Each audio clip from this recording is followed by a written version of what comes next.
voice of खरार रे सनम को सगुंदराम साथे जोहार तीन दो बीटी विक्रम टुडू चेतन अब कथा बो दोया चेदा से नई विक्रम टुडू अब चेतारे कथाई से रिप्लाई एम अकड़ा तो आयु बाबा लेका ᱧᱩᱛᱩᱢ ᱪᱷᱤᱴᱤᱭᱟᱹᱨ ᱟᱠᱟᱫ ᱵᱚᱱᱟᱭ ᱱᱚᱣᱟ ᱞᱟᱹᱜᱤᱫ ᱟᱹᱰᱤ ᱟᱹᱰᱤ ᱥᱟᱨᱦᱟᱣ विक्रम टुडू ओनाते विक्रम टुडू नासेनाक बन हुदिसाई कना पालन नित दो सुक्री पालन अड़ी को संगे कान गया लेटरिन बाथरूम को अड़ी सावधान रेम करावा चेदा से सुक्री जमा मा आमेम लयत गया से जतो हर वो बडाई गया उना जमा जदि अनाट रे पड़ा लेन खान सुक्री नातु तिने केटेजा धीरे धीरे होको पटुबा उना लगी सावधान एम तहना मंखान को पटु उतर मिया वॉइस ऑफ खरवाल बोका थतलो कनाय नोआ हो वॉइस ऑफ खरवाल मानावेत गया चेदा से नित बुझेव कना जे बीटी विक्रम टुडू दो अड़ी बुद्धिमान ज्ञानी होड़ कनाय अड़ी अकीलान होड़ कनाय उनाते नुई इन चितान आये मेन किया जे सावता चीज कना जाति चीज कना धर्म चीज कना बाम बड़ाया इन माना कनिन बन बड़ाया मेनखान आम न सोशल मीडिया तलाते नोरना पुष्टो सही सावता चीज कना जाति चीज कना धर्म चीज कना लय पसनावा दिसम हर सलाते इन हुन सेचेदवा इन हुन सेड़ाया आमा विचार तलाते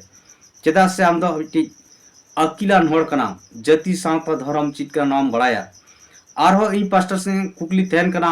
अब सावता दो नित नपाय मेना आसे नपाय बनुआ जुदी नपाय मेना खाज दो चेद लेकर नपाय मेना आ नपाय बनु खाज दो चेद लेकर नपाय बनुआ नोहम लया सलातेम लया दहड़ी बम दहड़ी रना मन बम बड़ाया एंडखान दहड़ी रना मन दो चीज कना ओका अक्तो को धड़िया ओकोय को धड़िया ना हो पुष्टर से लई में बुरु पतारना आरहो कथाम दोहो गया तो आम सरिधरम फाइटर ग्रुप आम को फोन कर मिया आमें बड़ाया और उनाते पलन आमा चैनल हो उनका कॉल रिकॉर्डम अड़ा अकट गया तो इन आमिन मेताम कना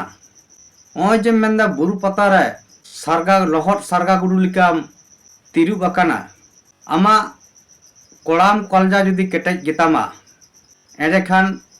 उनको फाइटर ग्रुप सला आमा सगई दो निरत मेना उनको नंबर हो पालन मेना बुरु पतारे जहां 1 घंटा आको कमिटी ऑफिसर को दहो लेदिया निश्चय उना कमिटी ऑफिसर दो जिल तू दका दो बाको एम कादिया से तोआ दाहे दो बाको एम कादिया इन सला आको फाइटिंग हुई कना मेन दो कथा रपाचा हुई कना जुक्ति तर्क हुई कना नोआरना वीडियो फुटेज कारण पता टड़ी दो अड़ी संगे हड़ को तहना आम हम बड़ाई गया और नीता जुग रे दो 90% हड़ा के स्मार्टफोन मेना एंडखान इन हुई लेयाम कना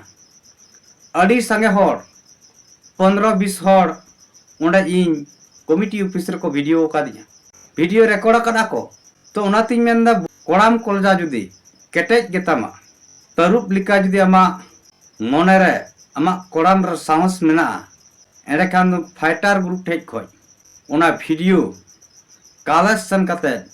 सोशल मीडिया रे पासना में जे वॉइस ऑफ खरवाल बुरु पता रे लहट सारगा गुडू लिका को तिरुप अचो का दिया नोआम देखा में चेदा बम देखावा नोआम देखाव लखान गे इन चितान बड़ी रोडना लगती बा हुई तमा से सनाम ऑडियंस को बुड़ो दड़ाया जे वॉइस ऑफ खरवाल ठेज दो उन दम बनु उन ताकत बनु वॉइस ऑफ खरवाल ठेज दो उन ज्ञानी बनु उन अकील बनु ना पुष्टे उतरवा इन चैलेंज कते इन तम कना उना 1 घंटा ना वीडियो फुटेज बुरु पता रेना आम सोशल मीडिया रे देखा में इमीडिएट आम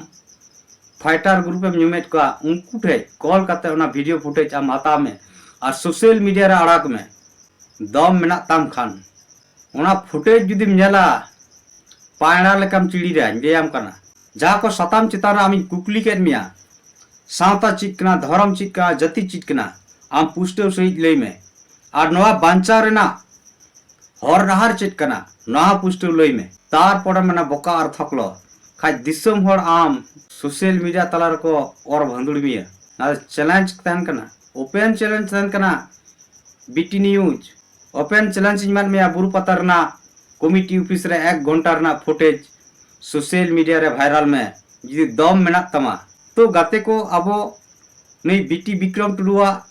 वीडियो तंगी तड़ा रे तहन मा जुदी सरीगे लहट सरगा लेका को तीरु का दिया ना